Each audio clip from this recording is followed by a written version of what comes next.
You're watching Kicking It with Onrie, the live shopping show.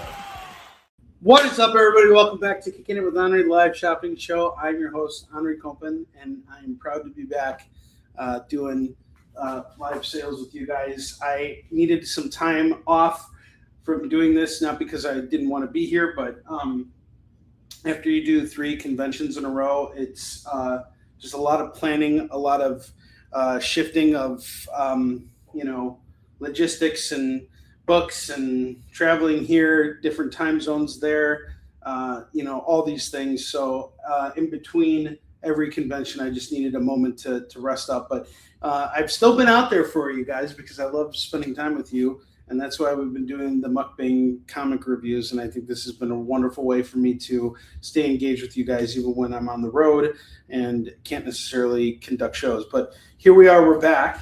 And we got a lot of stuff happening in the next week. I'm going to be launching a new show.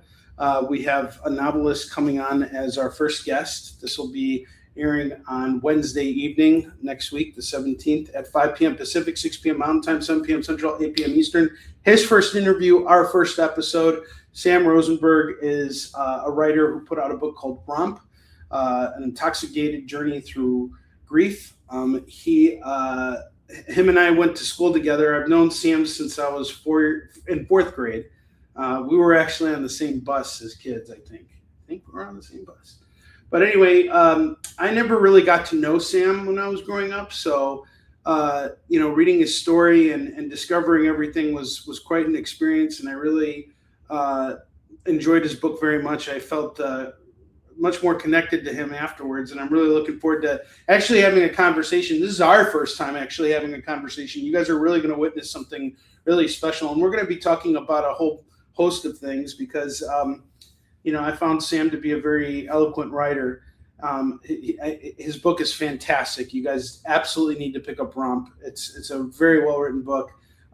It's got elements of, Anthony Bourdain's really tasteful writing when it comes to food and different architecture throughout the world. Sam is really talking about his experiences in Europe.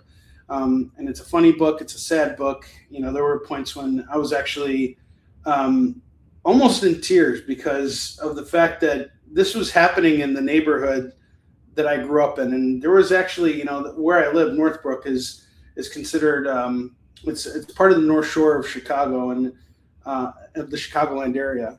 And this is a pretty wealthy area, a wealthy region of Chicago, the Chicagoland suburbs.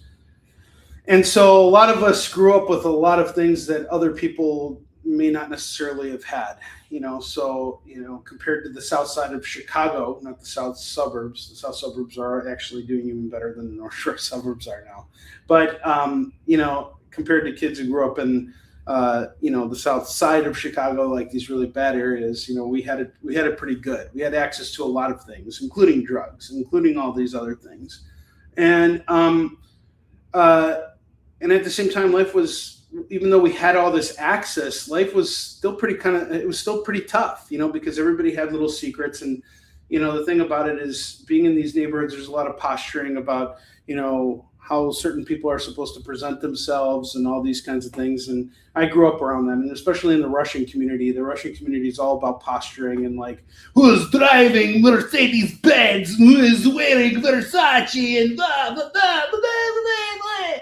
But like, I'm not like that at all. I've never really, I never really connected with that.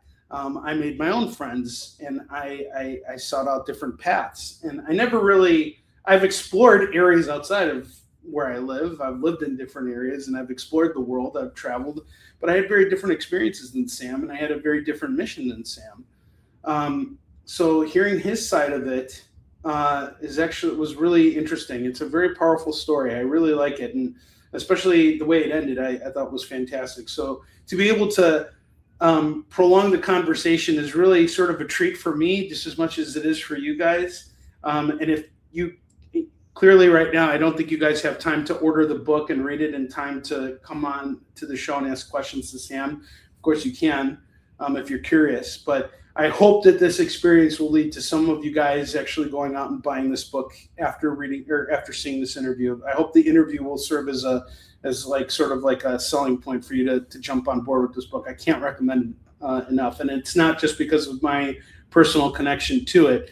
It's such a good book that it actually inspired me to start picking up other books and reading them, not just comics, but actual novels and reading them too. So right now I'm actually reading the Once Upon a Time in Hollywood novelization. And I've had this book sitting in my collection for a long time. But Quentin Tarantino wrote the movie, or directed the movie. And I don't know if you guys have seen it, but I really enjoyed it. It was with DiCaprio and Brad Pitt. Loved the movie. And he then wrote the novelization of it. And the novelization of it kind of expands on the same story that's told in the movie.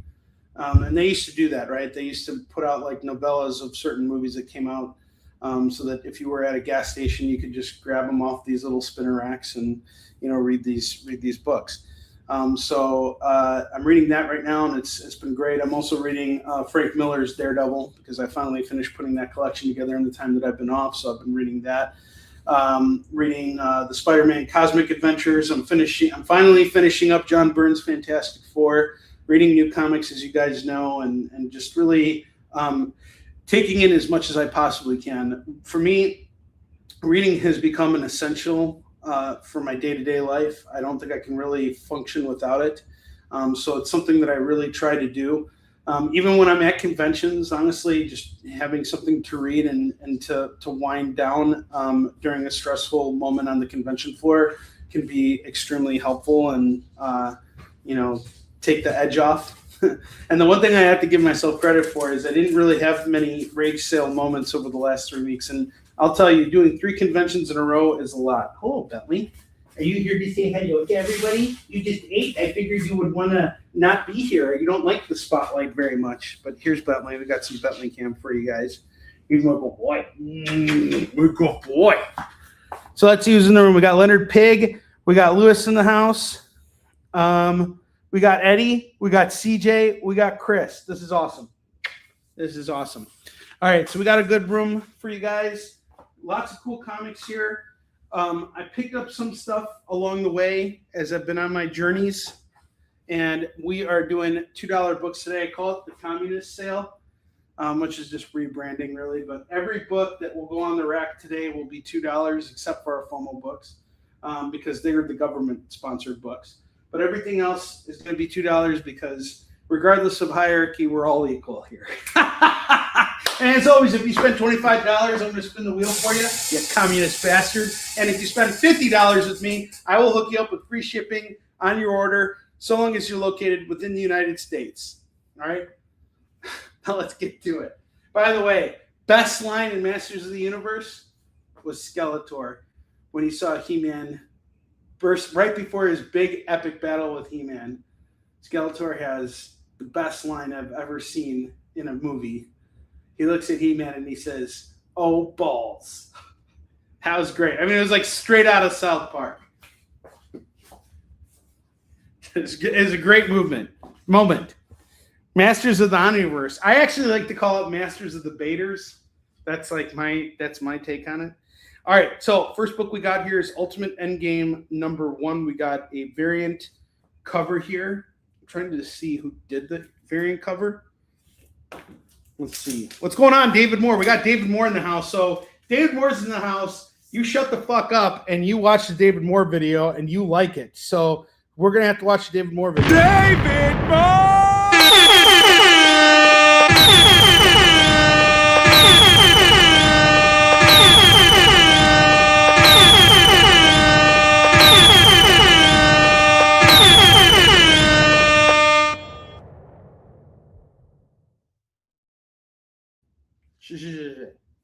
I'm trying to see who did the this variant cover here because I see the signature here. So let's see. Maybe we might need eBay here to help us out. We need the eBay. So Ultimate Endgame is a current run that is out right now. It's about to finish actually, and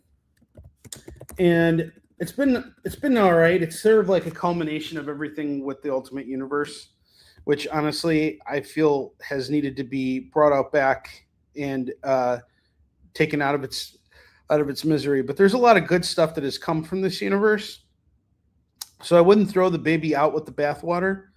But where is the freaking variant cover that I'm looking for? Okay, so this is the Kafu variant, and I like Kafu as an artist. Kafu. This is going to go for $3 today. That's it. $3, it's yours. And this has got a price tag of $6 on it. So if you go to your local comic shop, particularly right now, you're going to be paying anywhere from $6 to $10 on this. But here on Kickin' It right now, $3, and it's yours. $3 dues. And then I got Disney's DuckTales number 11 going for $3. Disney's DuckTales number 11 going for $3. The Gold Odyssey, Chapter 3, The Once and Future Warlock, $3 on this. Pretty cool. And it's a newsstand copy. And next up I have Ghost Spider Carnageized variant. So this is Spider-Gwen, Ghost Spider, Legacy number 50, issue number 10 of the run that was on. So we got a Carnageized variant, a Carnageized Ghost Spider. This is going to go for $3. $3 as well. And then I have Web of Venom.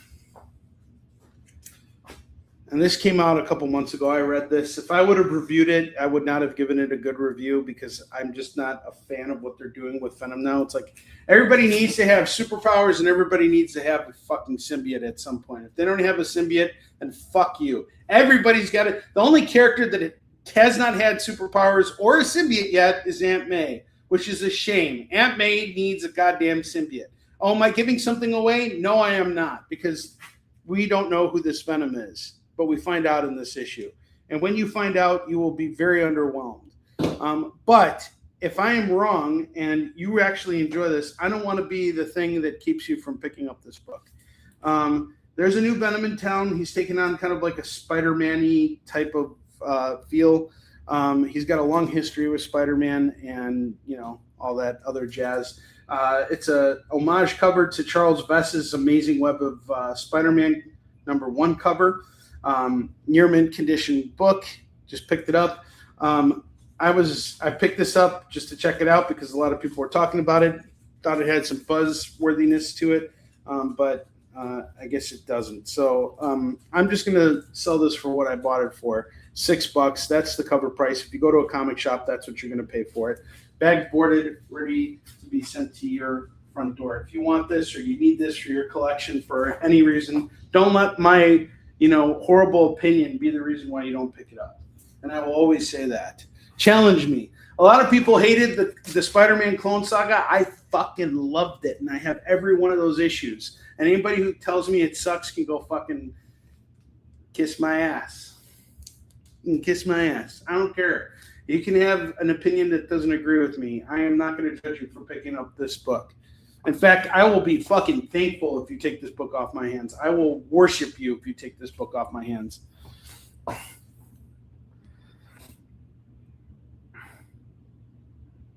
You liked when they gave Godzilla the symbiote? Well, they gave Devil Dinosaur one too. And Chris Eiskell says, thank you, David Moore, for single-handedly bringing the 2026 World Cup to North America. Wow, he did do it. Because David Moore does those kinds of things. All right, next book we got here is Daredevil 227. This is the first chapter of Born Again. David Mazzucchelli and Frank Miller telling what I believe is one of the best Daredevil stories ever. Fuck the TV show. I fucking hate both seasons of Daredevil Born Again. I've been really disappointed with that. What the heck are they thinking by making Bullseye a redeemable character? Bullseye is not redeemable. There's no point at all that I would see that he could be forgiven after all the awful things he's done. He is freaking Bullseye. Bullseye is the guy who killed a pregnant woman with a toothpick, just because he wanted to prove that he could do it. That's Bullseye. Bullseye is not the kind of character that is looking for redemption and is going to join the Thunderbolts. Fuck that shit. Whoever's idea that was, terrible. I love Charlie Cox as Daredevil. I love everything else about the show. I like Vincent D'Onofrio as Kingpin. But seriously, there is no redeeming Bullseye. I'm not compelled to want to watch the show anymore. If I really want my Daredevil fix, I go to the comics, and this is the stuff right here. This is by far one of the best Daredevil stories ever told. And here, my opinion is going to be supported by all the readership out there. If you're a collector and you want this whole thing, get this book here for only $10 today. It is a newsstand copy, very fine, of Daredevil 227. Bull's Nye.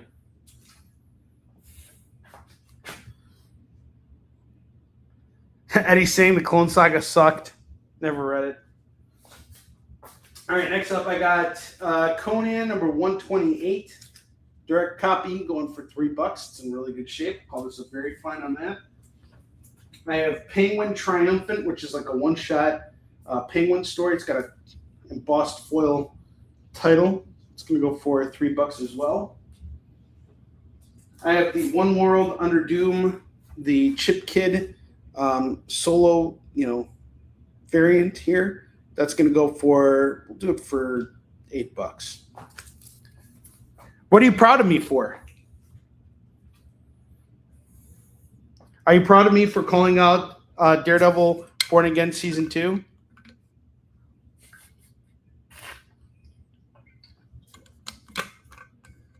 Are you proud of me for seeing Masters of the Baiters?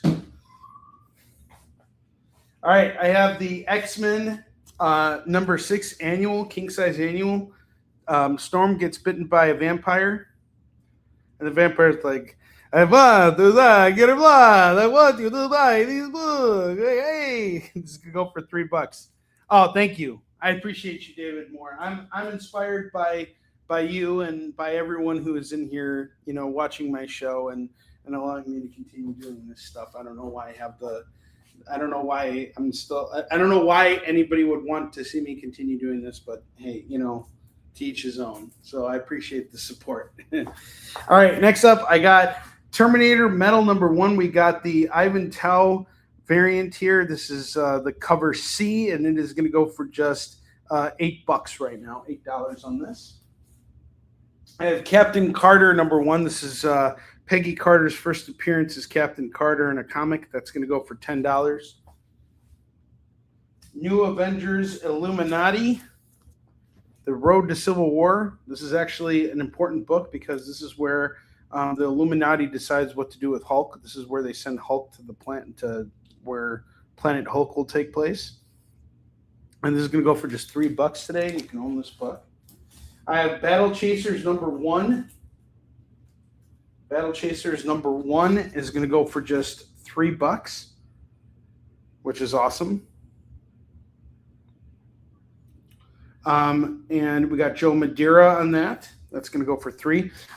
What's up, Katrina? That is DuckTales number 11, and it's going to go for $3 if you want it. Good to see you. And then I have Amazing Spider-Man number 380. That's part 11 of Maximum Carnage. And I will do this for just $5 today.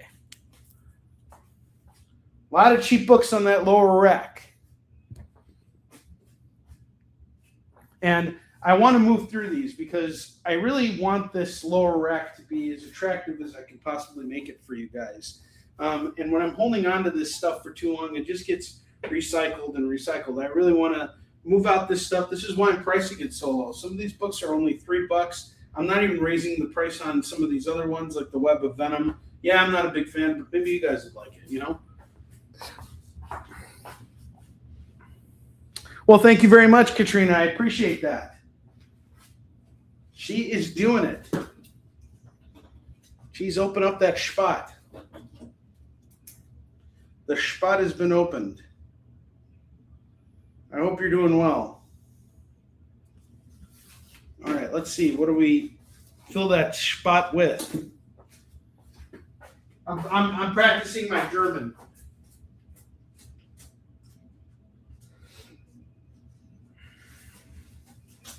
I am desperate. When I say desperate, I mean desperate to find a home for Batman 500, which I will do right now for only $3.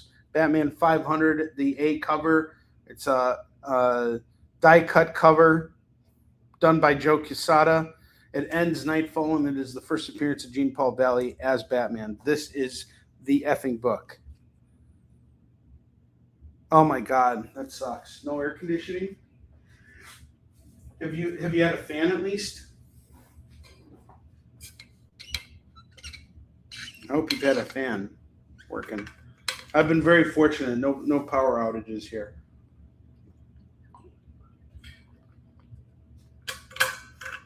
All right.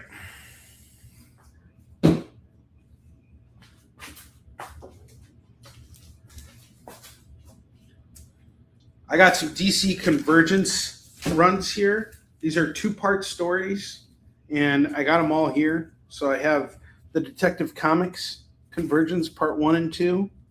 I have the Action Comics number 1 and number 2, and the Batman and the Outsiders number 1 and number 2. Now, if you do all of these together, or sorry, if you want to do all these individually, it's $4 for each run. So it'd be $12 if we got them all together. But if you get them all together right now and take them off my hands, I will be so grateful, so ever lovingly grateful that I will take $2 off the entire set. You get all of these for only $10.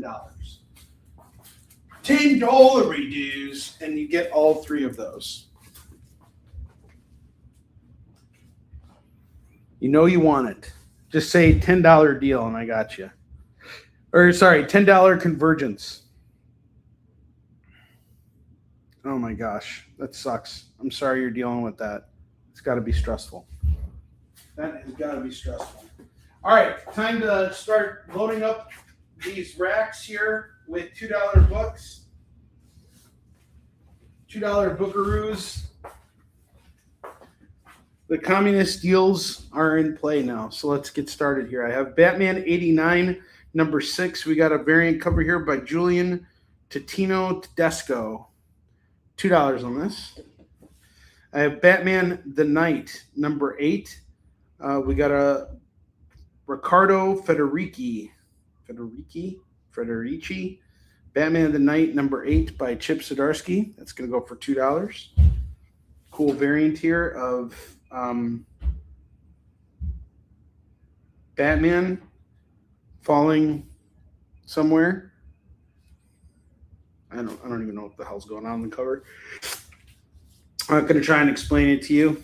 Not going to even get excited about it. I'll let you get excited about it. Joe the Barbarian, number 1. We got Grant Morrison. This is David Moore's mother here.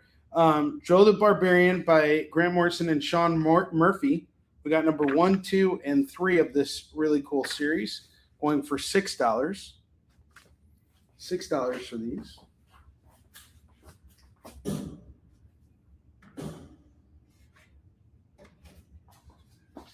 I have Ed Brubaker and Sean Phillips's Incognito, number 6.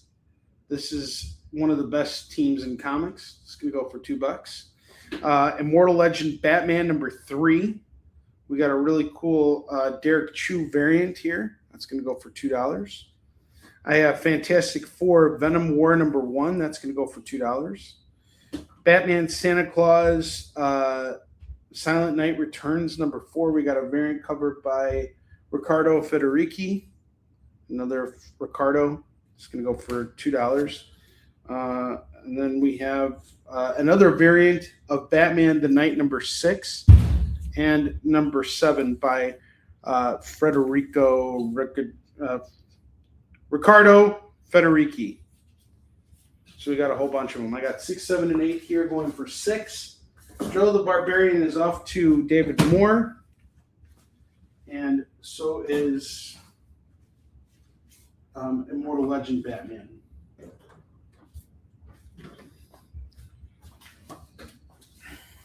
David effing Moore.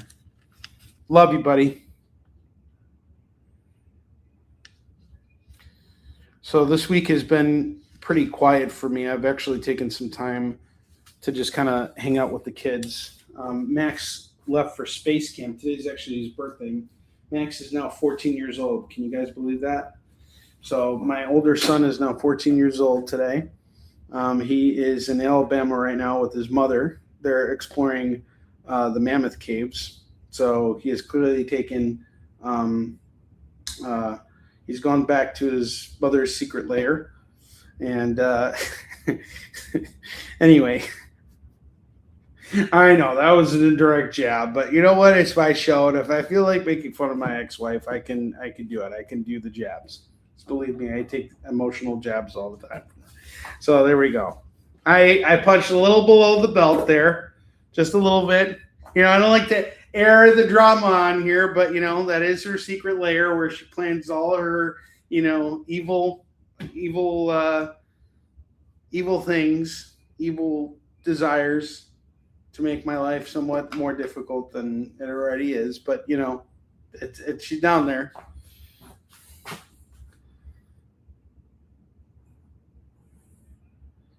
Mammoth Cave. Wow, that's great. I like it.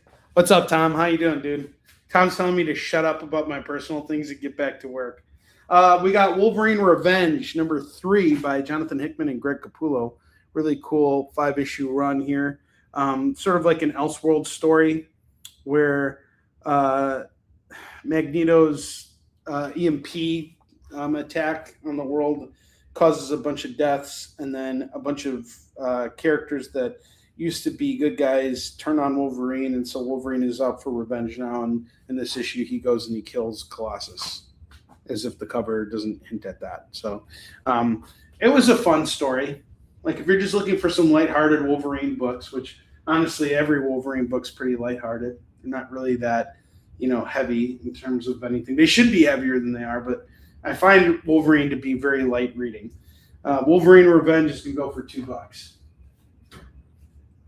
Predator number 3 is going to go for $2. Wow, gas for $3.74, man. Know your role and sell the comics. Creature Commandos number 6 of 6. Did you guys see the Creature Commando show? How come we didn't get a season 2 of this yet? What's up, Pablo? How you doing, dude? Good to see you, man.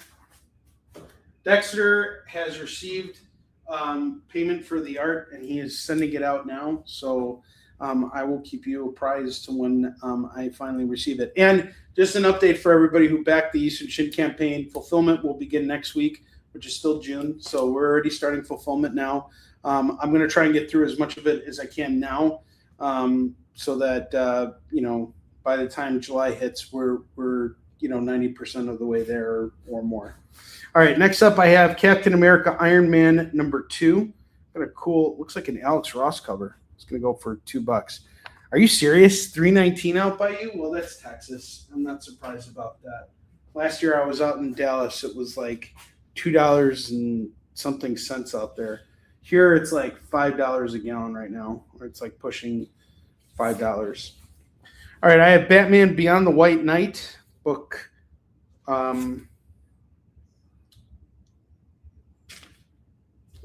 4 and book 6.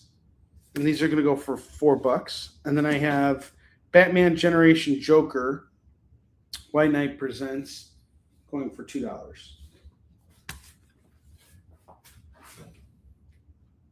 Lots of cool stuff I picked up over at Oh Yeah Comics. When's my next show? My next show is actually not for a while. I'm heading out to Miami for Florida SuperCon in July. That's my only show for July. And then I'm going to Boston, and I have a Chicago show in August. So not doing a lot of traveling this summer, which has really, really been nice. And then I have another 3-week circuit coming up in September. I'm going to be doing Dragon Con, Des Moines, and Cincinnati, all within like a 3-week period. And then I have another, break in between, and I'll have New York Comic Con. And then I'll just be doing road shows for the rest of the year. I think I'm doing Grand Rapids for sure, GalaxyCon Columbus, and Twin Cities Con. So This year has been really strange because I'll go a long period of time at home, which I really appreciate. I can't tell you guys enough how much I love being at home after like a 3 or 4 week circuit. It's just tough. Every week you come home and then you got to get back on the road. So it's nice being here. Last year was kind of tough because for 6 months I was traveling every other weekend. I hated that. It's like I never had time at home. I couldn't, from May until December, every other weekend there was a show. That was just too much for me.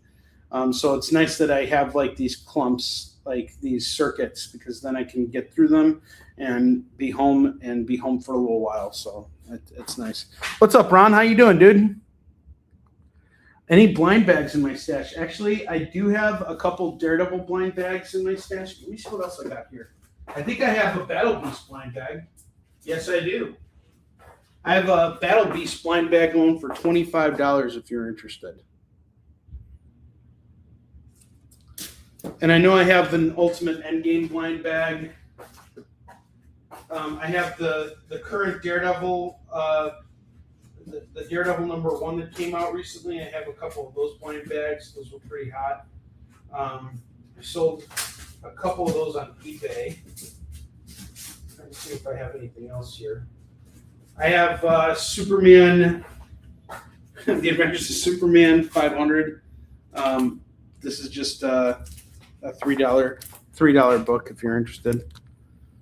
Yeah, I really enjoyed doing the reviews with the kids. So we saw 2 movies this week, and I figured I asked them, do you guys want to come on and talk about it? Because we were having such a great conversation. I'm like, it'd be cool to have this conversation to give people the opportunity to hear about these movies, on the shows. And I think the boys did a really great job.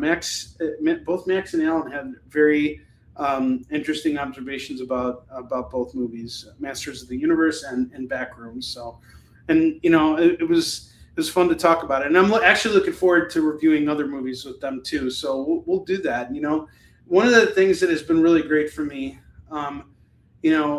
again, when I parted ways with the experience, it was done with, it's not that I had any personal vendetta against anybody over there. I was treated very well by the experience, and I'm so grateful for the opportunities I had over there because it allowed me to get to this point to where I can do stuff. But now that I'm doing things on my own, I kind of realize more about what I'm doing when I'm on the air with you guys. And I kind of look at where things are going. Like, I got to be honest with you guys, when I'm sharing these comics with you, this isn't paying the bills. But me being online and streaming, that's providing content and giving me, a reason to engage with you that goes beyond what you guys see at the comic convention scene. And just because this is down now doesn't mean it's not going to be down in 5 years. Like if I would have been doing live sales during COVID, which I actually started at the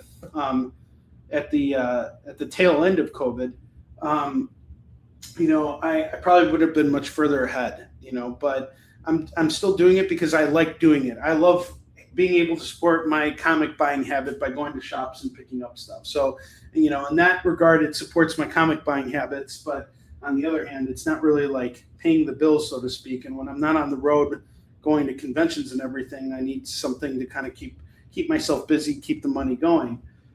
Aside from eBay, so being here is important to me in one capacity or another. But I just want to give you guys the kind of content that you want to see, and that takes the stress off me, because the one thing I kind of look back on is how much I stressed out when I would have a slow sales show, and I'd be like, oh my God, what the heck? Why am I even here? What am I doing? But that's not what it's about right now. Like, yeah, I'm doing a sales show because I did buy comics and I do want to sell these freaking comics. I don't want stacks of this stuff here. But at the same time, simply being here and engaging with you guys is what that's the first and foremost thing. And I think being away from the experience has allowed me to realize that. And it's nothing against them personally, but it kind of got me to realize that I'm more than just a guy selling comics. I'm providing content and, reviewing comics and interviewing other creators and selling comics. It's all kind of like part of a bigger package, So and making stuff available for you guys. Well, here, I'll tell you right now, the best thing to do, Eddie, is to go and watch that review. But I'll kind of summarize it for you. Uh, I liked it because it was a really great, what's up, Joe? It was a great adaptation of the source material, right? Like if you want to see He-Man, like if you want to take your He-Man toy or the cartoon and you want to turn it into a live action film, that is a very accurate, depiction of these characters. It's well casted and everything. Script wise, it was really bad. And the script was so bad that my 8-year-old son was fidgeting in his seat. He couldn't sit through the whole movie. He was like moving around and turning away from the screen. He's like, this is so boring. He actually whispered in my ear at one point. He goes, it's not He-Man. Or no, he goes, he shouldn't be called He-Man. He should be called He Is Not a Man. Because I think that the film misses the mark in a lot of ways due to the script, purely the script. If I was going to go back and fix that movie in any way, I would have gone back to the writing room a couple times, and I would have changed things up a little bit with Prince Adam, and I think you would have had a great movie. Because honestly, He-Man has the makings of a great film. You got sci-fi action, you got barbarian type characters and stuff like that, and you got a great villain. Jared Leto was not the problem as Skeletor. His lines as Skeletor were the fucking problem. When the main villain, the biggest menace of your movie, says, "Oh, balls," once He-Man comes back into the scene, you got a problem on your hands. When he's saying lines that would, come out of Cartman's mouth and South Park, he even behaves like Cartman, which, can kind of be villainous, but it's laughable villainy. It's not really menacing villainy. In comparison to the old 80s movie where, you had that other actor playing Skeletor, he was a lot more menacing and he was scary and he was everything. But the problem with that movie was it had very little to do with the TV show and the toys and everything, and had very little correlation to it. It was a lot darker and, it was missing some things. But that was a better movie in terms of an actual film. This movie was trying to be funny. There were a lot of like sword wiener jokes in there. And they're not funny sword wiener jokes. It's almost like AI wrote it. So I would say that was the biggest problem with it. But, the action scenes were really well done. I enjoyed that, and, considering the fact that I had to pay $50 for me and the boys to go see that and Backroom, so I already blew $100 between me and the two kids to go see 2 movies. I forced myself to enjoy the fucking thing. And I will tell you right now, the final battle between He-Man and Skeletor is fucking badass, and that's worth watching for that. The action scenes are great, but everything else about the movie was just, yeah. Yeah, Franklin Gala, he was Skeletor in the original movie. Ron, you're right. He was very good.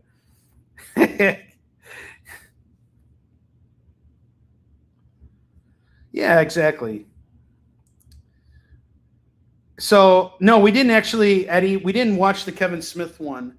So that one's good, huh? Because I remember a lot of fans were pissed off about it. But, I like Kevin Smith. I think he's a great writer. All right, I have DC Ruby number 2. Joe, what you just said right now really means so much to me. I really appreciate you saying that. Thank you. You've been following me since the beginning and shopping with me. You're one of my earliest patrons, and not only that, you're a good friend, man. I have so much respect for you and what you do in comics. You've been at this a long time and really doing it because it matters to you and because you want to be a part of the industry. So I have so much respect for you, and I really appreciate how much you supported me when I first started doing this. And here we are, 5 years later. I'm still doing it. Cap Iron Man and Silent Night goes to Lorena. Got you. DC Ruby number 2 and 3. So we got both of them going for $4. Okay. Silent Night and Cap Iron Man off to Lorena.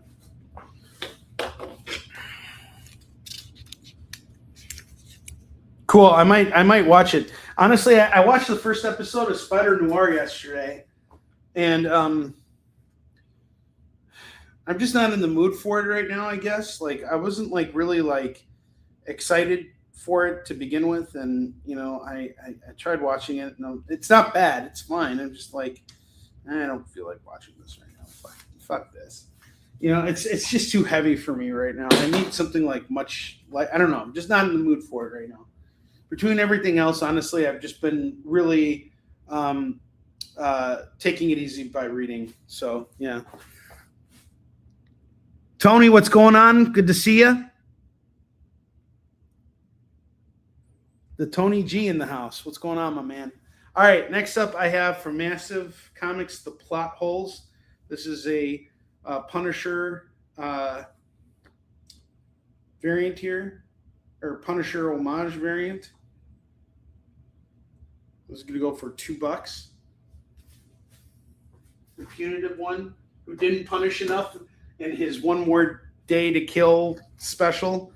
There was like only 15 minutes of punishing and the rest of the time of him looking over his shoulder very slowly. And then like thinking to himself, 1 penny, 2 penny, 2 batch, penny, penny, I was just see myself. That's the Punisher for me. That's John Barenthal's Punisher.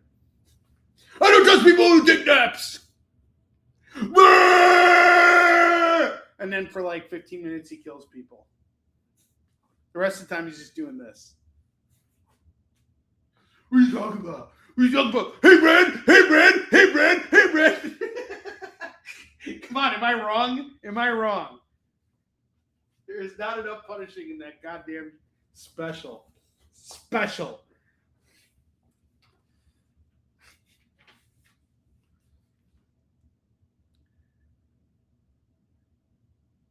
I mean, look, Skeletor was not... Jared Leto is not the problem. The problem is the fucking script. The script was awful for that movie. It just needed to go back and get another rewrite, Get some dialogue doctors in there. Like, here's an example of a really bad scene in Masters of the Universe. If it were me, someone asked me today, how would I fix this movie? Very, very easily. So, in the beginning of the movie, Skeletor attacks Castle Grayskull, and a young Prince Adam gets sent to Earth through this portal that the sorceress tells him to go into with the sword. He loses the sword, and he falls into a pond, and then we flash forward to the present, where he's on a fucking date, talking about, Castle Grayskull and the sword and everything, and his date is getting bored, and she leaves him. It should have been the other way around. That would have totally fixed everything. She's talking about what it's like traveling to some, foreign country or whatever, talking about her boring ass experiences going over there, because that stuff is reality. And, these places, though exotic to us in this world, is not exotic to Prince Adam because he's seen Eternia, so if you would have just flipped that around, that would have made it 1,000 times better. And that doesn't require reshooting. It just requires, dialogue doctoring, just fix that up. And he doesn't have to be funny there. He should be longing. Also, another thing that should have happened is if he got thrown into a portal and he loses his sword and all these years have passed, shouldn't he have moved on or forgotten? I was really hoping they were going to take the path of Hook, if you guys have seen that movie with Robin Williams and Dustin Hoffman, where Peter Pan forgot what it was to be Peter Pan, and the whole movie was him remembering what Peter Pan meant to him. That's what I felt that Prince Adam's journey should have been for him. He should have been remembering who he was. It should have been part of his legacy. Like, yeah, he was weak and all this stuff, but, he should have been aspiring for strength like Steve Rogers. He is the prince. He's trying to protect Eternia. That's his job, And his relationship with his father was also just terrible. Again, this is not a thing that it's like you throw away the baby with the bathwater. You got the structure of a very good film here, but you got a really weak script that if you just would have gone back a couple more times and worked it out a little bit more, you could have had stronger dialogue that would have kept us all connected to the story and would have kept my 8-year-old, engaged in the movie. Man of Steel had the same exact problem, by the way. It had a terrible fucking script. Nothing wrong with the visuals in the movie. It just had a terrible fucking script. At those moments where you feel like cringing because, you got what's her name? Who played Martha Kent in Man of Steel? She's fucking hot, by the way. Sorry. What's her name, though? Martha Kent. She's so got the whole gilf thing going for her. I would so do it. Hold on. And ladies, I'm sorry if I insulted you. She is played by, come on, Diane Lane. Diane Lane. Oh my God, yes, Diane Lane. Oh, totally. Yes, I'd take her out to dinner. I'd make her pay, and then I'd bring her back to my place, and I'd tell her to take her damn shoes off when she steps in my house. Tell her don't touch anything. Just go straight to the bedroom. Don't open your eyes until I tell you to. And then after we'd be done, I'd be like, all right, well, it's getting kind of late, so you kind of got to go now. Bye, Diane Lane. All right, just kidding. I wouldn't do that. I'm not that kind of person, I swear. I'm just trying to make you guys laugh a little bit. But anyway, Diane Lane comes to Clark's school because he's having a mental breakdown because, he's having sensory overload because he can, hear everything. He can see, inside a student's body, and he has sensory overload, and he runs into the janitor's closet, and he's in there. And all the kids follow and stand outside the janitor's closet. Like, this would never happen in reality, right? Like, no one would do that. And then Diane Lane comes and she goes, Clark, follow my voice, this and that. Like, that would get him bullied so fucking hard. Like, no mom would do that. The reaction, the way that was written was nonsensical. It's like, this would never happen. And it's not relatable because it wouldn't be handled this way. So I think that was the big problem with Man of Steel is you had so much of that. And I think Masters of the Universe has the same problem. Another movie that had that problem that everybody actually really liked, and I thought was better because it had a better score, was Transformers. I really hated all the forced sex jokes. They were terrible. It's like, enough. This is a PG-13 movie. I'm here with my son. I don't want to hear a bunch of fucking penis jokes around my son. I can make them in front of my son, but you can't. All right? Like, that kind of stuff, I was kind of like turned off by. But, other than that, it wasn't the worst movie I've ever seen. Would I watch it again if it was on TV? Sure. If it was on in the background, I wouldn't mind watching it. I wish we got more of it. To be honest with you, it was such a faithful adaptation in terms of its visual style that it's so sad that the script fell apart so badly. And we're not getting a sequel to this, unfortunately. Oh, it's terrible. All that stuff and BVS and BVS could have been a great movie too. Actually, I think if it would have had some dialogue doctoring, if they would have gotten rid of the grandma's peach tea iced tea thing, which was him peeing in a jar. Like, what the fuck? This is Lex Luthor here. It's like, come on. They just really dropped the ball with this stuff, and a movie can only be as strong as the story that it's telling and as strong as the script is. Dialogue is a really important part of this. This is where we see characters come to life. And if what they're saying is not really advancing the story or advancing their ambitions, then you have a pretty weak movie on your hands. And I think that's what Masters of the Universe suffers from the most. And then there's Backrooms, which I kind of thought was incoherent, honestly. It was sort of like, it was trying to be smarter than it really is. But it's not a bad film by any means. Go see it. Come up with your own opinion. But I think I kind of landed where the consensus is with Masters of the Universe. A lot of people that I know, like my artist Dexter Wee, he really loved Masters of the Universe, and because for him, I think he was visually connected to it. I think everybody who likes that movie is visually connected to it, and I was visually connected to it too. But I still saw the problems with it. I'm not an absolute person. I can rate something a 4 out of 10 and still enjoy the hell out of it. But in terms of why I would give it a 4 out of 10, doesn't mean I don't enjoy it. It just means that my level of enjoyment is at this level where it could be at that level if it did everything the way that I would have liked to have seen it, Oh man, let's not even talk about Justice League. I didn't even waste my time with that.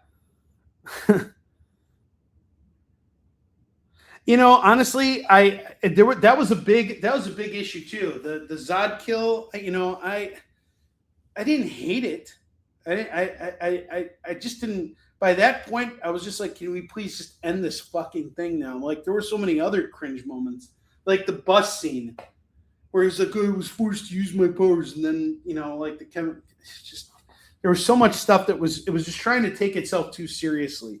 And there's an extreme, right? It's like Masters of the Universe doesn't take itself seriously at all. Throw penis jokes in there, just throw them at a wall. And then you have Man of Steel, which is like no jokes at all, no jokes at all. If you even say the word penis, we're gonna shoot you out of a cannon. So it's like two different extremes, but either one, you still have the same result. That was a dick move. That's great, Eddie. I love it. And I didn't even bother watching Justice League. Fuck that shit. Fuck that noise. All right, back to comics. We got Moon Knight number 12, number 13, and number 21, and number 22. And I'm going to be completely honest with you guys. I have reviewed pretty much every issue of the current Moon Knight run, and I have my thoughts on it that haven't been very appealing. But probably I have these thoughts because I haven't been reading this series, which comes before the one that is currently coming out. So if you want to kind of correct me on that, I would suggest picking up these books here. We're going to do them all for $8 for the Jed MacKay Moon Knight books. And Jed MacKay is actually a really great writer. I love what he's doing on X-Men. He did Blood Hunt. He's working on Moon Knight. I don't think his Moon Knight is particularly bad. It's just like I feel like there are a lot of gaps in it, and it's hard for me to follow and care.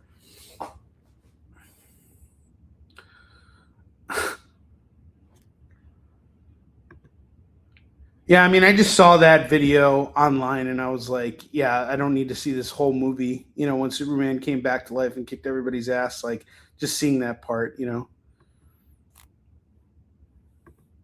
Onrie can rate something 0 out of 10 and find some fun parts to talk about. Cough, Iron Fist, cough. Well, I think Iron Fist is probably the exception to the rule. That and Frank Miller's Spirit movie. That was by far the worst fucking movie I've ever seen in my goddamn fucking life. That fucking Spirit movie sucks my balls, okay? I would rather watch Masters of the Universe than fucking Frank Miller's Spirit. Speaking of which, Alan and I are going to go see another movie this weekend called The Furious. Have you guys checked this out? It's like a martial arts movie about this guy who loses his daughter and a bunch of people are being kidnapped. And so these two guys team up to get their family back.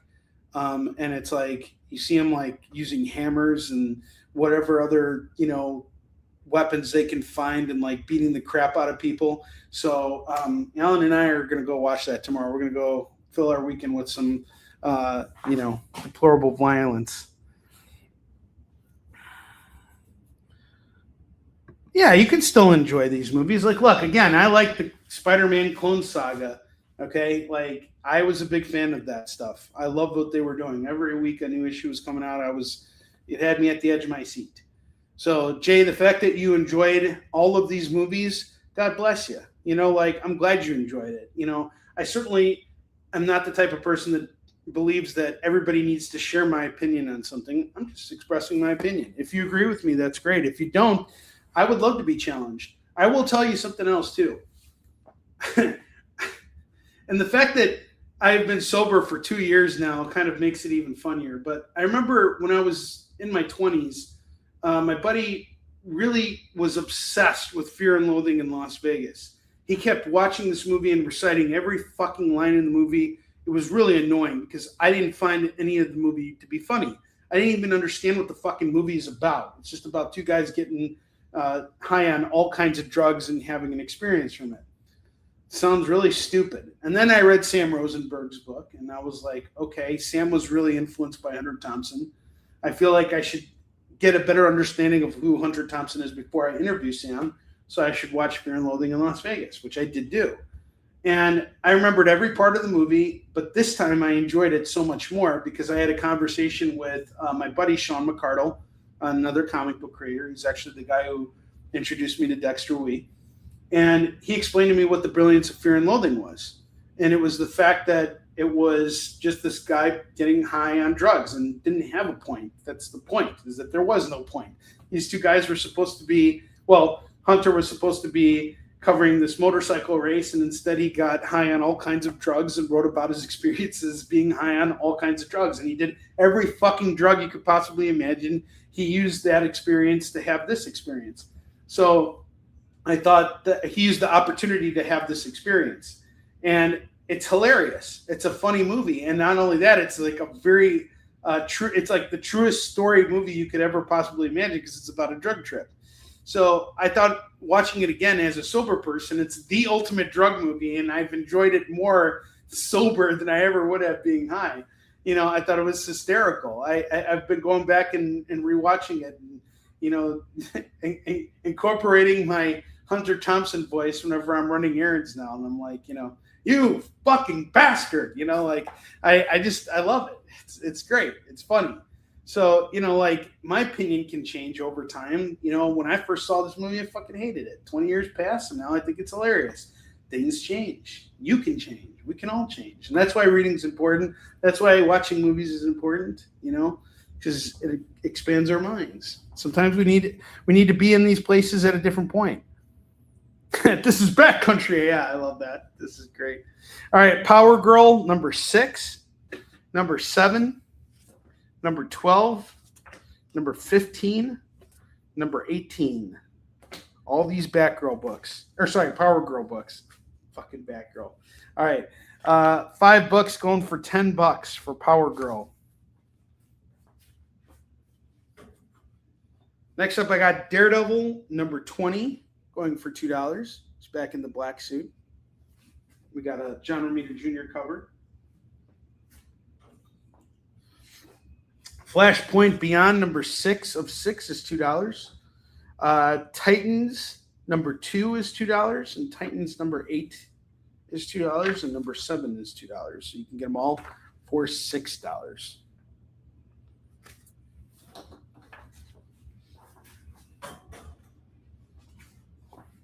Doom Force Special, number 1 is $2. Adventure Comics presents Style H for Hero, $4.86. That's $2. Team Anarchy, number 1 is $2. Personality Comics presents Polina Porizkova. That's $2. And then I have Black Dragon, number 4 of 6, going for $2.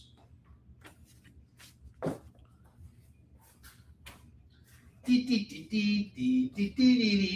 have the Masters of the Universe song in my head. He-Man! He-Man! And the Masters of Barbados! And the Masters of Baders!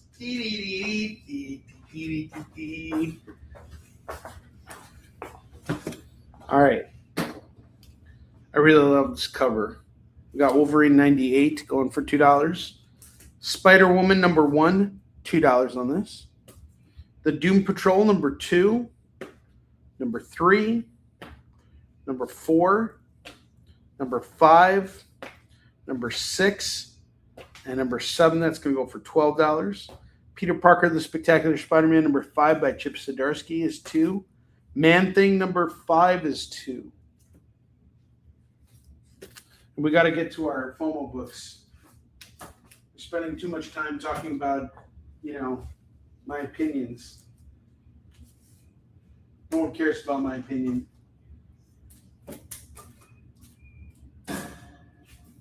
Thor number 427 and 428. That's going to go for $4. Man-Thing. By Lorena. He-Man. He-Man. And the Masters of Baders. Until next time, He-Man. All right, Deathstroke the Terminator number 2 is going to go for $2. I fucking love that show, though. It was the best. When I was a kid, I had all the toys, too. I love Masters of the Universe. Masters of the Baders, that would be like, you know, my parodies nuts. I got Squadron Supreme #4 and #5. It's a 12-issue limited series. I probably have more of these somewhere, but if you want to grab these Squadron Supreme books, $4. Man Without Fear #5 is $2. Daredevil 41 is $2. I have some what ifs here. What if the Cosmic Avengers battled the Guardians of the Galaxy? $2 on that. What if the Watcher saved the universe? $2. What if Cable had destroyed X-Men? What if Punisher hadn't been killed? What if the Fantastic Four had lost the trial of Galactus? What if Kraven the Hunter had killed Spider-Man and then decided to teabag his ass? Look at that. He's just like, look here, Spider-Man. Look underneath my loincloth and look at my balls. Masters of Debaters in the Diane Lane cut. Oh, my God. Would be the best movie ever. I love Diane Lane. I'd make her my girlfriend. Be like, hey, woman, make me a sandwich. Best girlfriend ever. 1, 2, 3, 4, 5, 6. $12 on the what ifs. Then I'd like spit out the sandwich. Be like, what kind of bullshit is this? I'm just kidding. I wouldn't do that. I'm not like that. I'm actually very respectful. I am. But Kate, Diane, what do you want to do tonight, sweetie? You want to pour a glass of wine and watch Masters of the Universe together? Skeletor has some great lines in this movie. And when he says, oh, balls, I'll show you my balls. Oh, boy. No. Stop. Not funny. No. Nope. Yes, I would. And then she'd make me a sandwich and be like, I'd take a big bite out of it and be like, what the hell is this? I didn't ask for a shit sandwich. Get back in the kitchen and make a real fucking sandwich, woman. Hey, you're all rich and shit from all your acting. Why don't you get one of the personal chefs to come in there and make me a fucking real sandwich? Shit.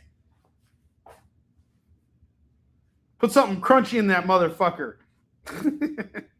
Amazing Spider-Man 377 is $2. Shadow the Bat #5, #6, and #7. I better beg for a damn sandwich. She would never make me a sandwich. And #18, she would probably like curb stomp my ass before giving me a sandwich. $8 for Shadow of the Bat. She would. Let's just be honest here. Diane Lane would not put up with it.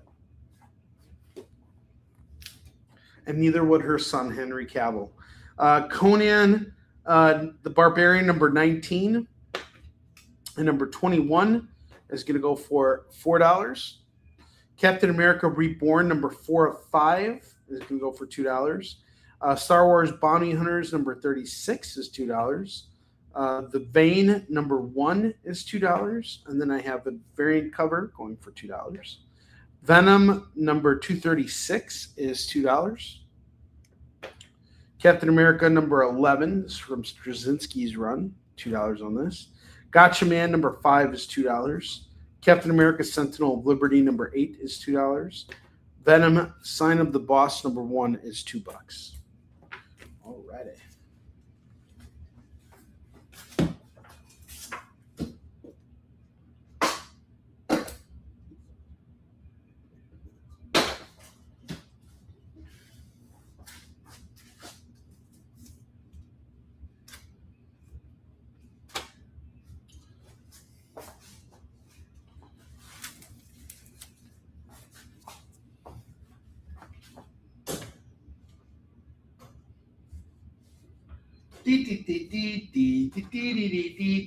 Meow, meow, meow, meow.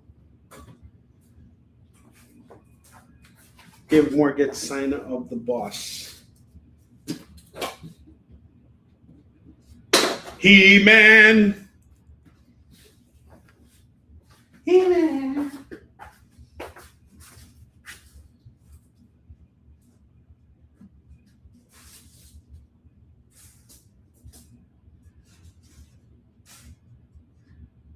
Did you guys ever see the Toys That Made Us? They did a really cool they did a really cool episode about Masters of the Universe. And it was legitimately awesome. They explained the history of the toys and everything. I thought it was really fantastic. All right, next up. So one of my favorite comics that is hitting the stands right now is The Fury of Firestorm, written by Jeff Lemire. I just reviewed the latest issue, which came out this week. I have a whole stack of these books from Jerry Conway's run.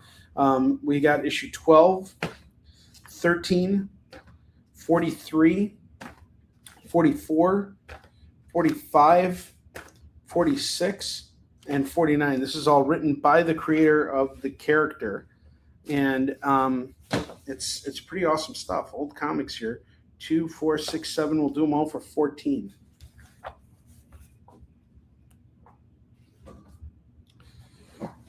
I love Superman Returns with Kevin Spacey, and I also enjoyed Morbius. Could they be better? Sure, but still like them.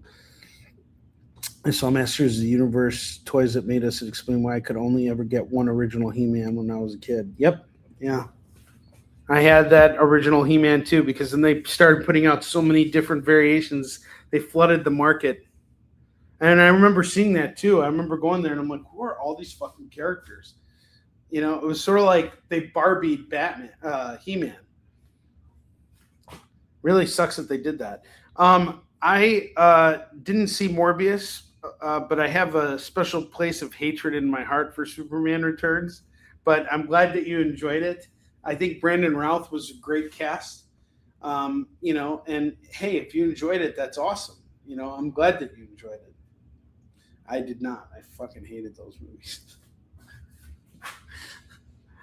I mean, I was excited for it. I was really excited for it. I thought it was really great that they were returning to the Donner universe, and all these years had passed. It was trying to be a real sequel and kind of like shove aside Superman 3 and 4. So I think it had some interesting concept to it. And there were certainly cool scenes in it. I really liked.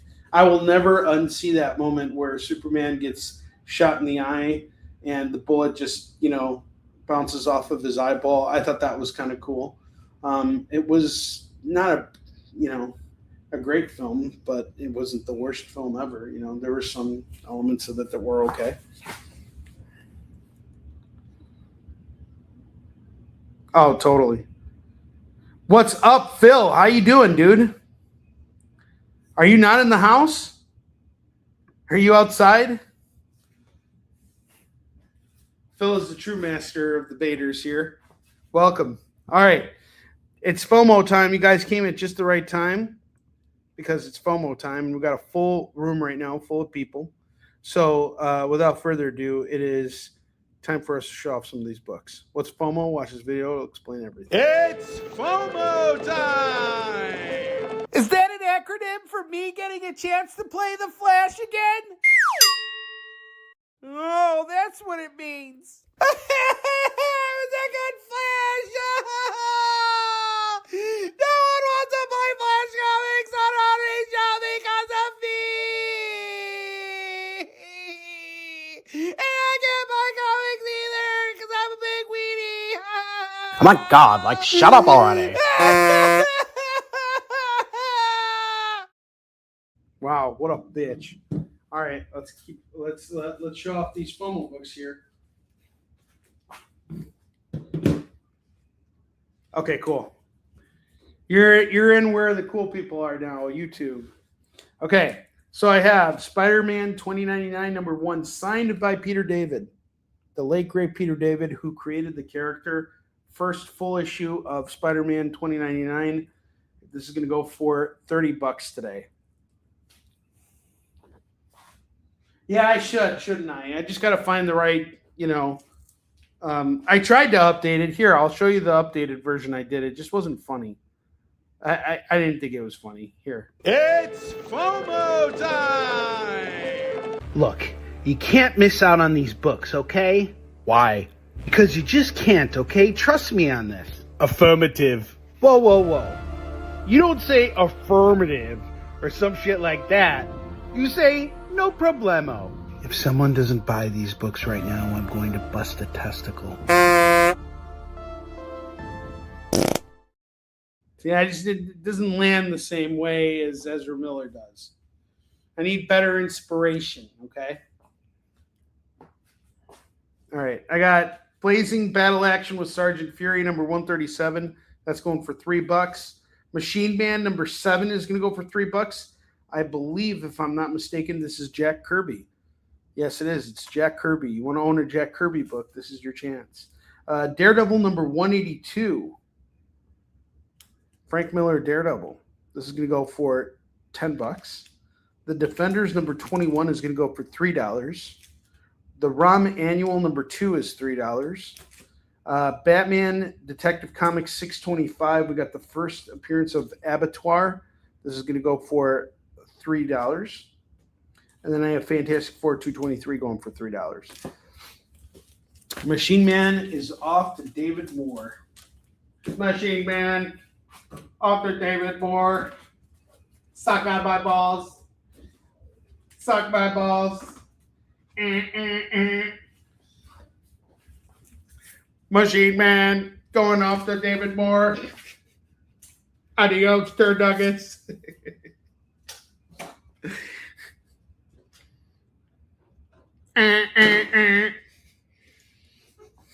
Malfunction. All right. You guys take a good look at this fucking board over here and claim some fucking books. Fuck! Shit in my ass. Please sit on my face.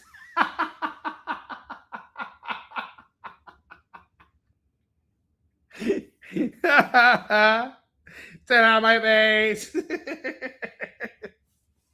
Oh boy. Oh, let the good times roll. And guys, don't forget about these bottom row books. We got a lot of cheap bottom row books here. We got that Kafu variant of Ultimate Endgame number 1 going for only $3. In fact, let me show those books again real quick. I really want to find homes for these books, and I'm doing some good deals on this stuff here. Sit on my face.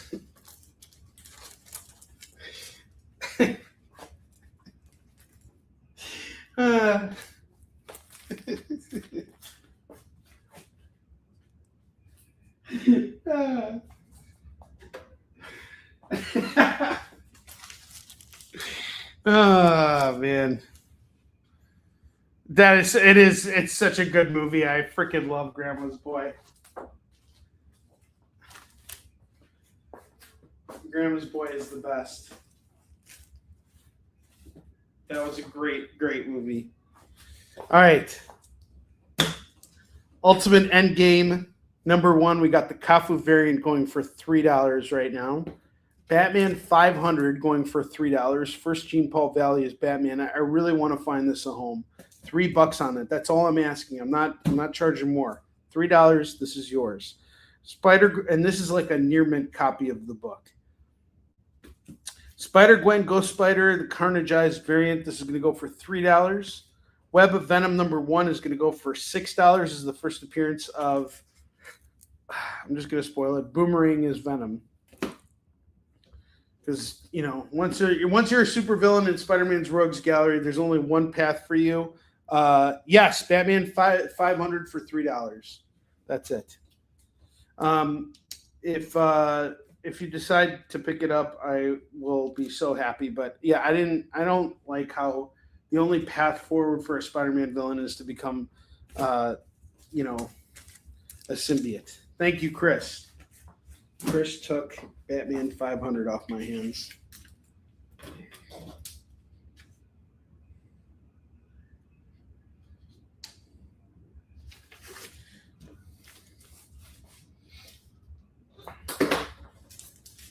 Daredevil 227 is going to go for $10.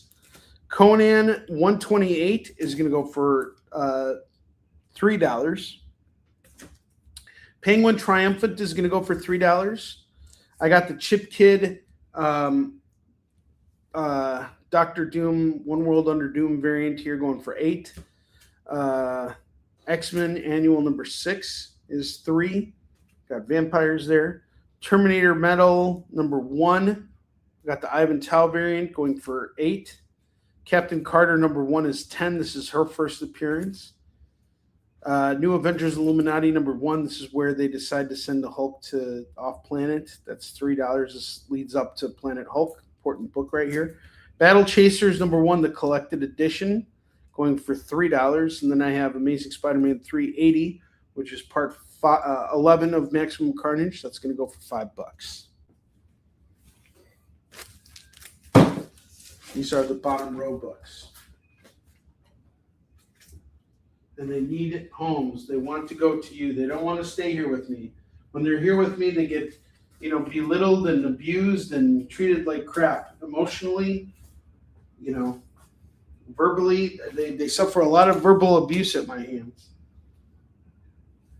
I'm very mean to these books. Give them a better home. Give them a chance. Treat them the way I refuse to treat them, with dignity and respect. These boxes don't want to be, or these books don't want to be in my boxes. They want to be in your boxes.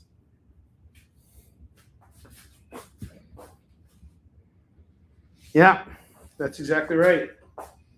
To be abused verbally. All right. Detective Comics Convergence #1 and 2 is going to go for $4. And then I have Batman and the Outsiders Convergence #1 and #2. That's going to go for $4. So we're at $8. And then I have Action Comics #1 and 2. That's going to go for $4. But if you grab all three of these sets together, I'll do it all for $10. $10 and get it all. I will be very happy to part ways with these.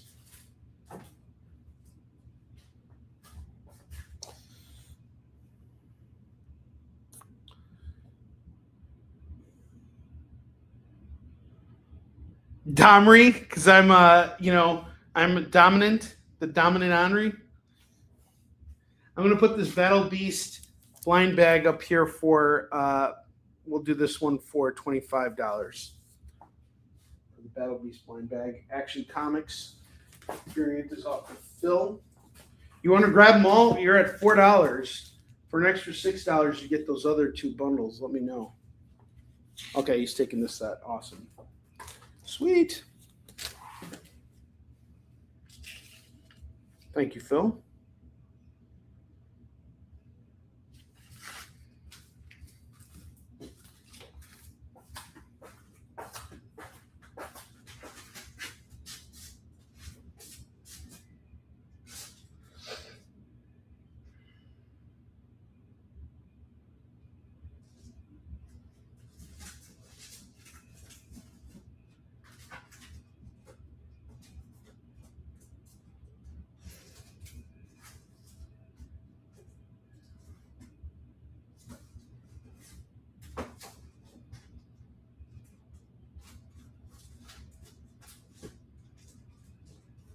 All right.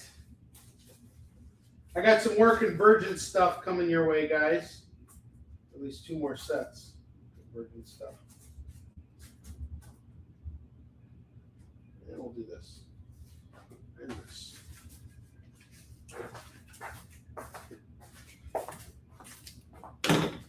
I have Batman and Robin, #1 and 2.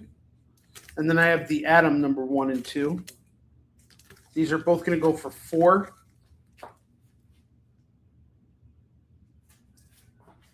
$4 a piece. So it's 4 and 4. And then I have Deadpool, Wolverine, World War III, #1, #2, and #3. That's going to go for $15. That's from my collection, 15 on that. I'm going to start culling my personal collection, by the way. I have a lot of modern stuff that I've accumulated over time. I kind of want to start making space for some of the other stuff that I have in my collection. So I'll be showing off a lot of that stuff as we kind of progress through the month. Next up, I got Superman 422, which is going to go for $3. We've got a really cool Brian Bolland cover here. Superman becoming a vampire. Oh, oops. Let's put it up here. Going for $3. All right, I'm going to take down everything that is not a FOMO book. Put all this stuff away. If you guys want to, you can go back and rewatch this. And if you see anything that you wanted here, just message me.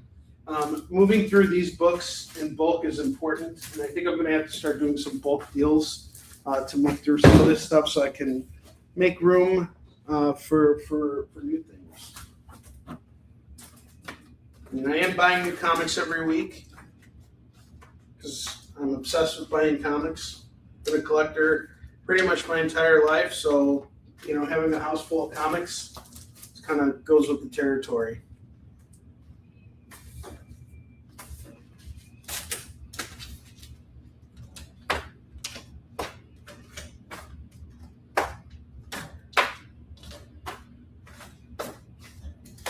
Couple books I want to highlight real quick. We got these Ricardo Frederici variant set covers for Batman the Night number 6, number 7, and number 8. These are going to go for $6. And then I have the Julian Totino Tedesco variant of Batman 89 number 6 going for $2. So 6 and 2, if you want them all together, it's 8. Some cool books there.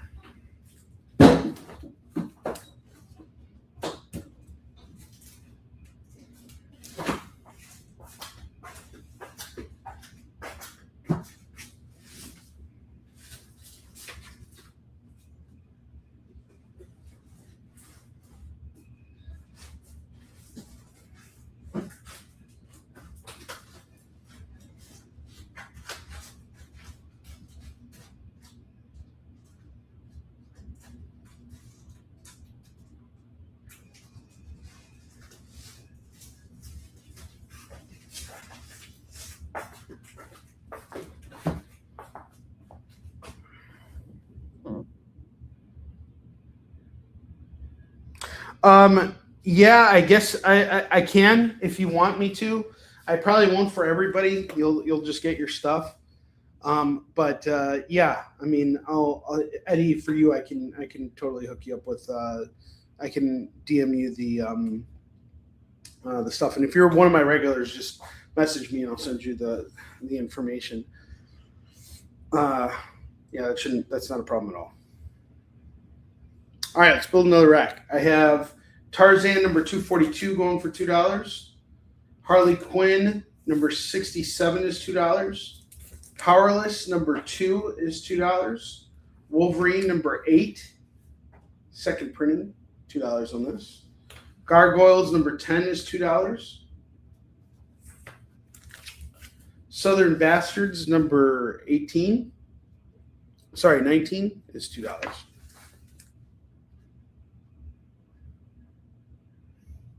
Cool. Yeah, I'll hook you up, man, because I know you got one of the free comic book day bundles. I got all those books sitting up on my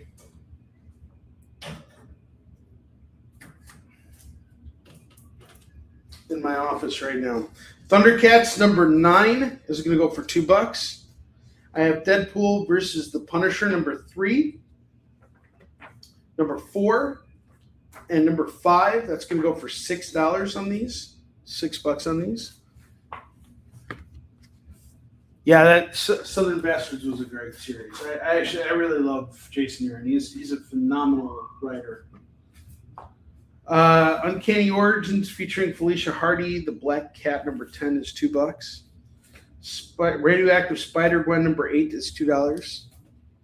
Magic Spider-Man Battles Ignorance number 1, $2.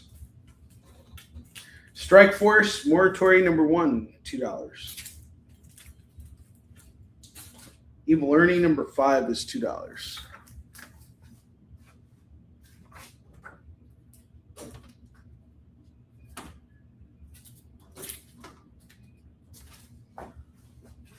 Fantastic Four, 4 Yancey Street, number 1 is $2.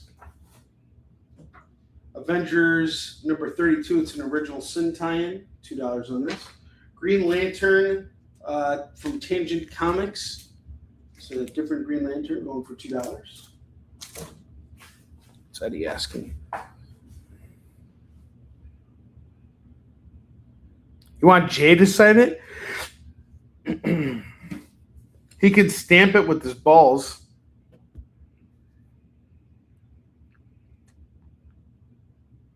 Hey, hey. Hey, I'm landing here.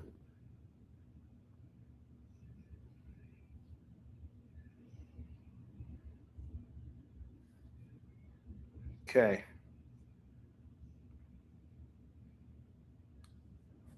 The Hard Place. Number 1 is $2. Steve Rogers Captain America number 5 is $2.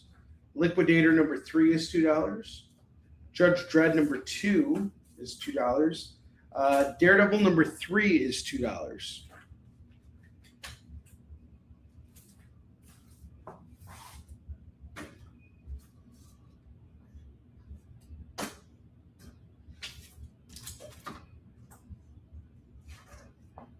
Spectacular Spider-Man 222 is $2. Tom Kelly's Strange Adventures. I got a whole bunch of these. Pretty much half your run here. We got number 1, number 3, number 4, number 8, and number 10. We will do all of these for $10 for these Strange Adventures books. They look fantastic. Captain America, Rick Remender, and John Romita's run. We got issue number 4, number 12, number 14, number 15, number 18, and number 19. I'm actually reading these books right now. We got 2, 4, 6. I got all 6 for 12. I'm on issue, I think I'm on issue 14. Yeah, I'm on issue 14 right now. We got all the Captain Americas here going for $12.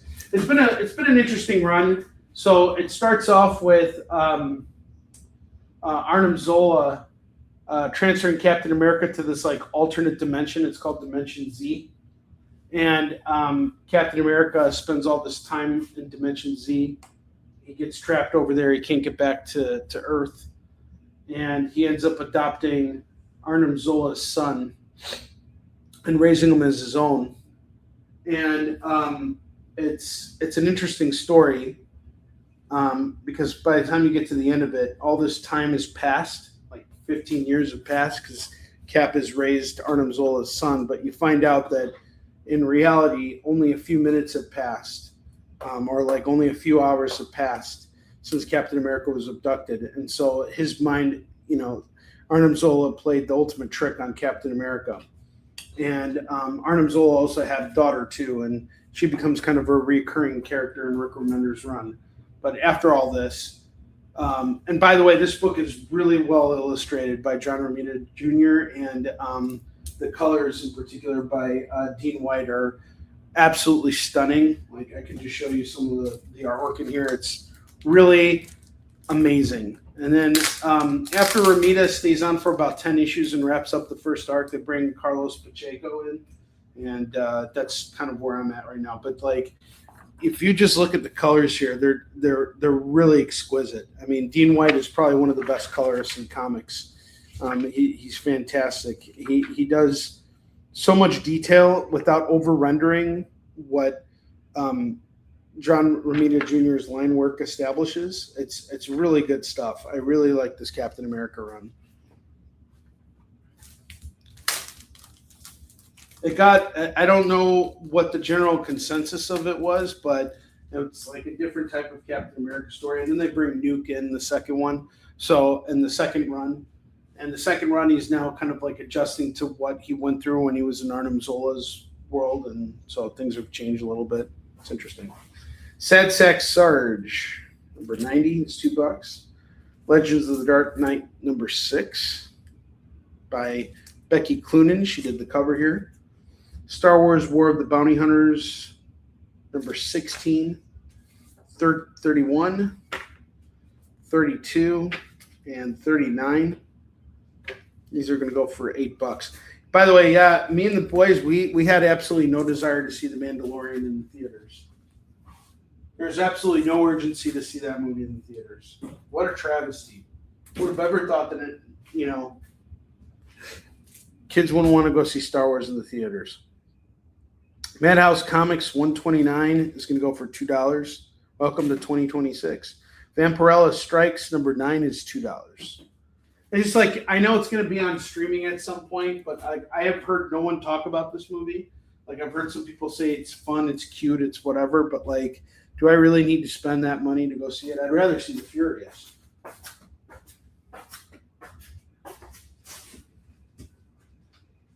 Rather see some goddamn action movies. Goddamn.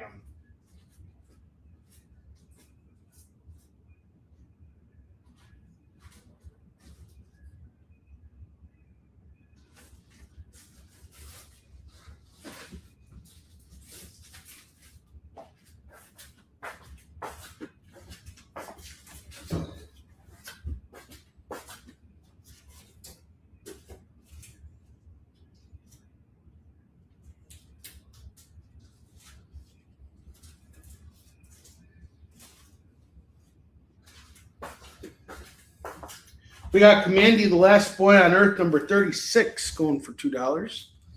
Sensational Spider-Man, number 12, is $2. From the current Spider-Man run, we have issue 4, which is Legacy 968, 969, 970. These are going to go for $6. Justice League, the Atom Project, number 3 and number 5, that's going to go for $4. Silver Surfer 39 is $2. Muties, the Changeling, number 1 is $2.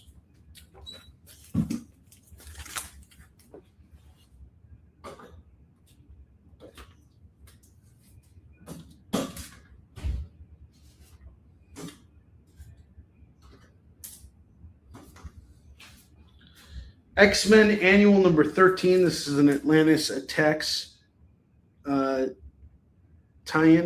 $2. Tarzan of the Apes, number 257, is $2, and 258, $2 on that. That's $4 on the Tarzans.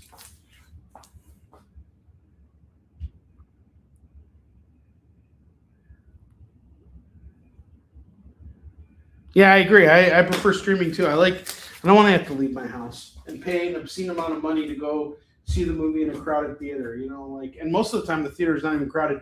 We were the only people on Masters of the Universe, by the way. There was no one else in the theater. We're the only ones. They didn't even play the trailers. They just went straight to the movie, which was kind of cool. I was glad to see that. But I've actually, honestly, since my divorce, I've been going to the movies so much more. It's actually been kind of a treat. I've been going to the movies I haven't missed a single movie that I've wanted to see. And that's really a wonderful thing. I love being able to go to the movies and see stuff. I can honestly say I've become a prototypical moviegoer. I have Union Jack number 1, number 2, and number 3. This is a 4-issue series, and we got 3 of the 4 issues. Union Jack, Eddie. It's not Uncle Jack, it's Union Jack. That means it's government approved. In Britain. Red Skull number 1 is $2. Electric Warrior number 1 and number 2 and number 3 are going to go for $6. Let's see. First issue by Doug mentioned Jim Bakey. Jim Bakey is a great artist. The Jacks. Hey guys, Lorena's taking all these jacks off my hands. Hey-o. Love you, Lorena. Seriously, the fact that you tolerate this is beyond me. I appreciate you in ways you can't even imagine.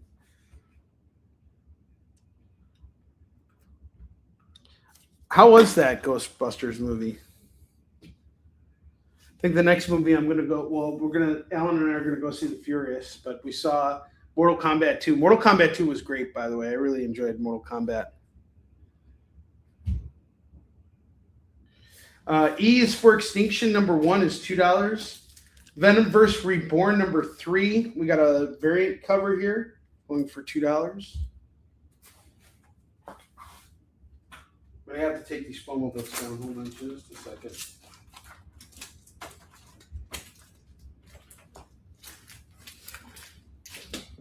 E is for Extinction #1 is $2. You liked it, huh?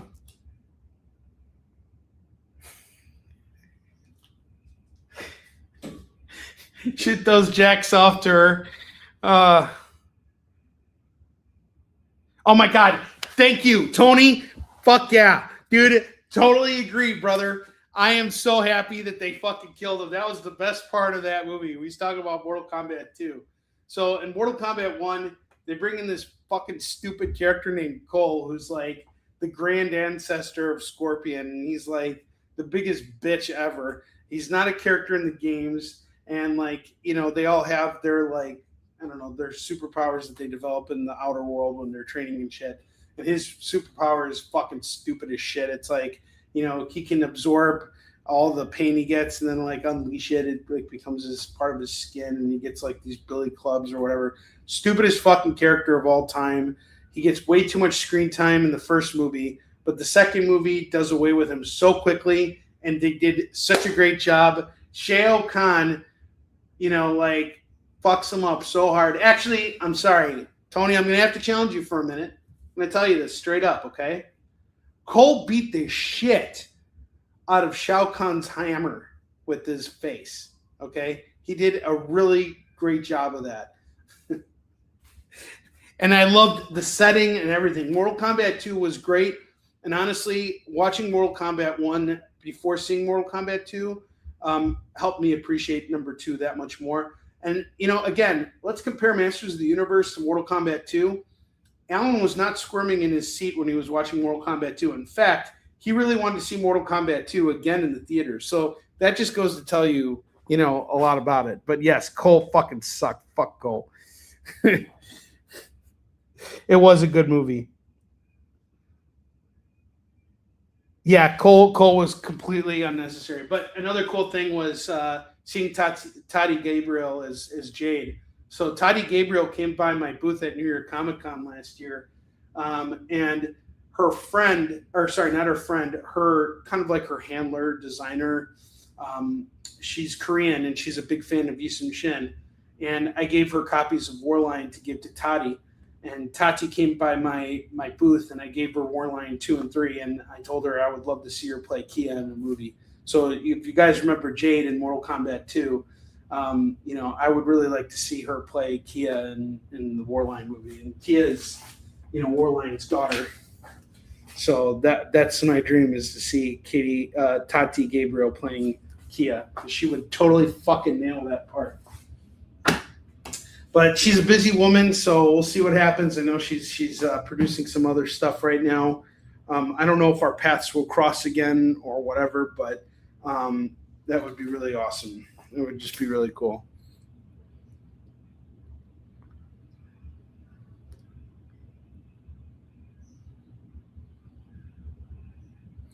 Hold on. He had a lot of fun with MK2. Carl Urban. Yeah, Carl Urban was great. He's always great. He's a fucking great actor. And he did. See, like that script was well written because Carl, you know, delivered the lines. There's no lame dialogue in Mortal Kombat 2. There honestly was not lame dialogue. It was not a bad script. And if you played the games, you kind of understand the lore a little bit better too.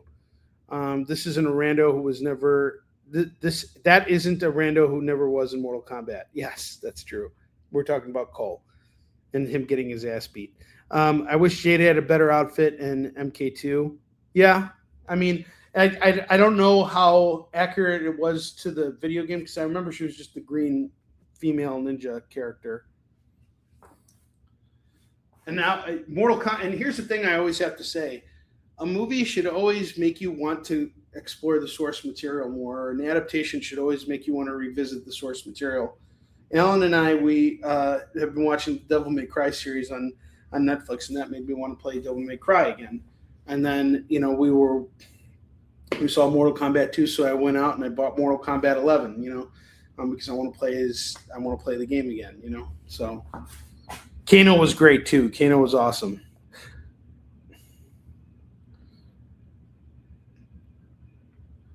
Oh, okay. Louis Tan played Cole, and he was Shatterstar in Deadpool. Who was he in Iron Fist? Now, honestly, Louis Tan would have been a great Shang-Chi. Shang-Chi. It's fucking Shang-Chi. Shang, not Shang. Shang. It's not S-H-O-N-G. It's S-H-A-N-G. Shang, not Shang. There ain't no H in that bitch. S-H-A-N-G. Shang motherfucking Chi. Not Shang-Chi. Shang-Chi. Fuck you. Fucking bullshit ass. Let's be correct. Correct my asshole. All right, we got Justice number 1 here going for $2. Oh, okay, cool. I like him for that. Black Cat cover. This is Uncanny Origins featuring Felicia Hardy, the Black Cat, and it's going for $2. Shang-Chi. You want some Shang-Chi comics? What are you ordering? Chinese food? I'll have the egg rolls, please. Can I have General Tussauds chicken? I'll have the Mongolian beef, please. Let me get the beef with broccoli. The order is under the name Shang-Chi. Shang motherfucking Chi! Shang-Chi! Shit.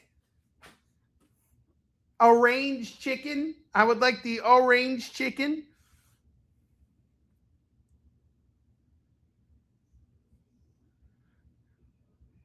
Oh my God, yeah, Namor. It's fucking Namor. What they did with Namor too, it's like, here, let's just butt fuck this character real quick. We'll just fuck him up. No one's gonna care. Nobody cares about Namor. You know, fuck all this shit. We'll just call him Namor. What is he, a fucking romance novelist? You know, like, fuck that. It's fucking Namor. Shit! Ass! Hi, you've called Shang-Chi's. Would you like to place an order? Yeah, the order will be under Namor. My name is Namor. Aaron.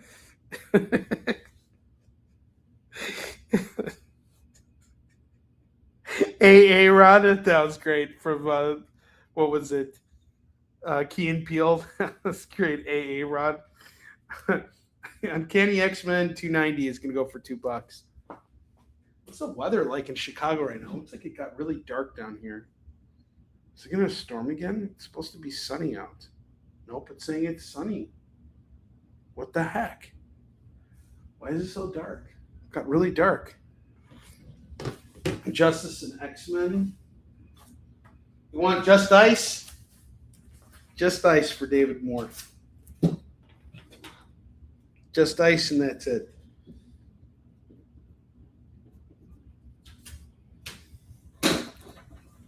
Swamp Thing, number 129. Superman, Man of Steel, number 2. Number 3, that's going to go for $4. Flash, number 115 is $2. Yeah, I hate that. I hate that political correctness bullshit. And then there's this other asshole who, like, he's like an etiquette coach. And, you know, William Hanson, you guys, I keep seeing his reels on my page because my dad tried to send it to Max one time. And now I just see this annoying guy show up and he's like, when you're eating a croissant, fuck you, it's croissant, bitch. Fuck you. Croissant, croissant. What are we in fucking France? Fuck that shit. Fucking sant. Motherfucker, you're in America. Does this A stand for France? Fuck no. I didn't know that. Did I sell a lot? I don't know. Did I sell a lot? When I was on the road, I did. Yes, I had 3 very good shows on the road. Victoria. Croissant. He tries like to pronounce everything like he's French or something. It's like, dude, you're British. Shut the fuck up. Croissant. Batman Annual number 15 from 1991. Yeah, I want a croissant. That's it. It's like that planet in Star Wars. Croissant. Croissant. I'm going to call my croissant up, and my croissant is going to bust a cap in your ass. Indiana Jones, Fate of Atlantis, #1 is $2. Flash 790 and 791 is going to go for $4. We got these variant covers here by Daniel Bayliss. This is actually pretty badass. I like this cover.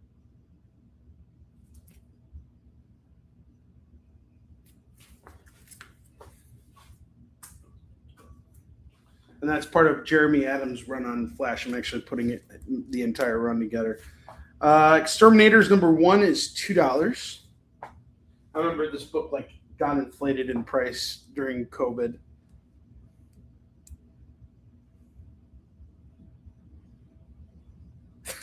Did you laugh? sorry, Eddie. Don't choke, Eddie. Uncle Jack will be very disappointed if you choke right now. So don't choke. Okay. Solomon Kane, the Sword of Solomon Kane. I bet you there's a whole bunch of innuendos in that book. This is gonna go for $2. ElfQuest #30 is $2. I got Ultraverse Godwheel #1 and #2 and #3 going for $6. Tales of the Green Hornet #2 of 2.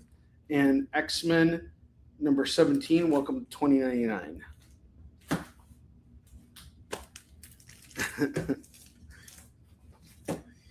All right, I'm going to go over the FOMO books one more time. But before I do that, I should go over I'm going to show off these books one more time. And then after that, we'll spin the wheel for anybody who needs a spin wheel wheel.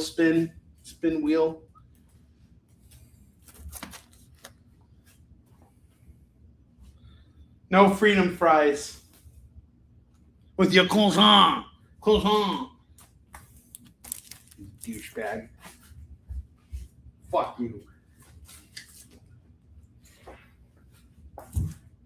You must be all prim and proper.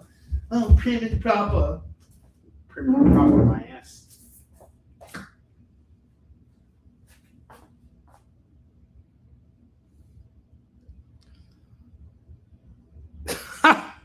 Well, it was white, now it's all blue. Sounded like you had a real burst. I thought you were eating like tapioca or some shit. Now it's tie-dyed. Eddie's all Jerry Garcia up in that bitch right now. All right, our FOMO books. ROM Annual #2 is $3. Fantastic Four 223 is $3. Batman and Detective Comics 625. This is the first appearance of Abattoir. Okay, $3 on this. Fuck it, it's Abattoir. Superman #422. Got the Brian Bolland cover going for $3. Defenders #21 is $3. Daredevil 182 is $10. Blazing Battle Action with Sergeant Fury #137 is $3. And Spider-Man 2099 #1 is signed by Peter Devod. That's going to go for $30. Okay. The Devod. He ate the croissant. He was like all over the French bullshit.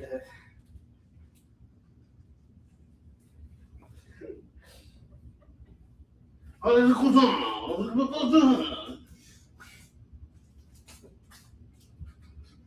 Such a dick. Oh, I'm so terrible. Where the weed at? Can you believe I haven't smoked weed in 2 years and I'm still all fucked up like this? Pretty weird. Smoked enough weed to keep me fucked up for the rest of my life. All right. Deadpool, Wolverine, World War III, #1, #2, and #3. This is going to go for $15. It's by Joe Kelly and Adam Kubert. 15 on that. I have the Atom Convergence #1 and #2 That's going to go for $4. And then I have Batman and Robin Convergence, number 1 and number 2, and that's going to go for $4 as well.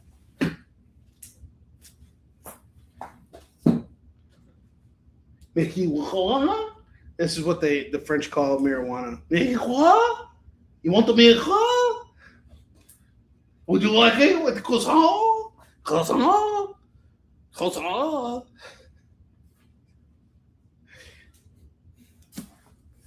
English, motherfucker, do you speak it?